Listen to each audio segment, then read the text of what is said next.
So another victim na naman ng malikot na kamay ni Mang Kanor. So ito meron na naman na biktima si Mang Kanor. So yan, makikpansin nyo mga boss, ang layo. Ayan. So nagalaw na naman yung kanyang TPS, nagalaw yung kanyang TPS sensor. Makikita nyo ang layo ng pagkakasuksok, eh hindi ko lang alam ba. Eh, sabi ni bossing ni Papsi na throttle body cleaning daw to, tapos yun nga ang nangyari, yung tunog ng makina eh parang hatog tutog mababa masyado yung RPM. Tsaka yung kanyang ito napansin ko rin ito, nagalaw din yung kanyang screw, yung adjuster, hindi yung position adjuster ng ng butterfly tinatawag yan, yung position bolt ng butterfly. Yan, nagalaw din to eh. Yan. So, another one na naman na may ayusin na naman natin to. So, pang ilang beses na natin tong ginagawa ng paulit-ulit. Marami na tayong nagawang ganito.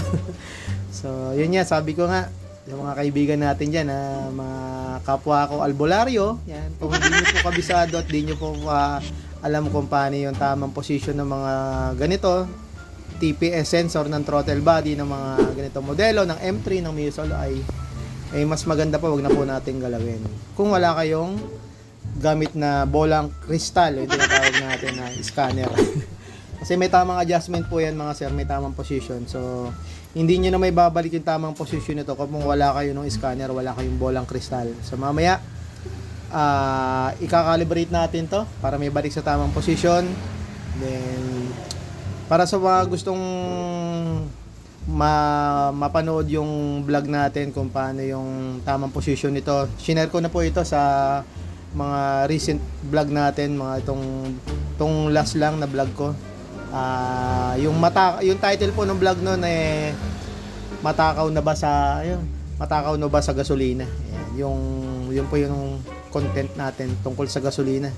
So, yun po, shinare ko doon kung paano mag-calibrate ng throttle body TPS sensor. So, yun lang. Ingat po tayo mga bossing lalo na magpapalinis tayo, magpapa-maintenance. Kung magpapa-throttle body kayo, magpapa-EPI cleaning. Yan.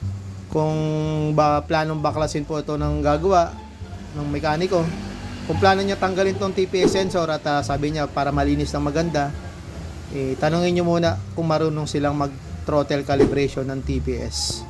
Kasi kung hindi nila alam kung paano mag-throttle calibration, sabihin nyo, wag na lang pong tanggalin.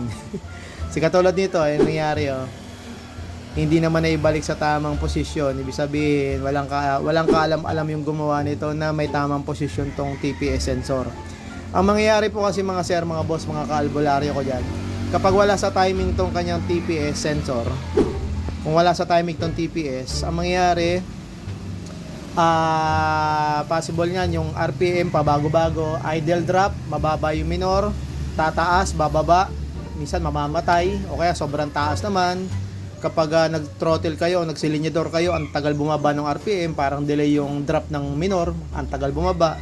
Minsan pag tumatakbo kayo sa kalsada, pag kahit naka-release na yung throttle nyo, yung pagpiga nyo sa silinyador, parang may kapit pa rin na parang umaandar pa rin siya ng kusa. Yun yung nagiging problema. At saka pwede rin yung baga sa gas consumption, lalakas din sa gasolina yung motor niyo kasi nga sobrang delayed yung baba ng minor, o kaya up and down, bababa tataas yung RPM, minsan mababa, minsan mataas.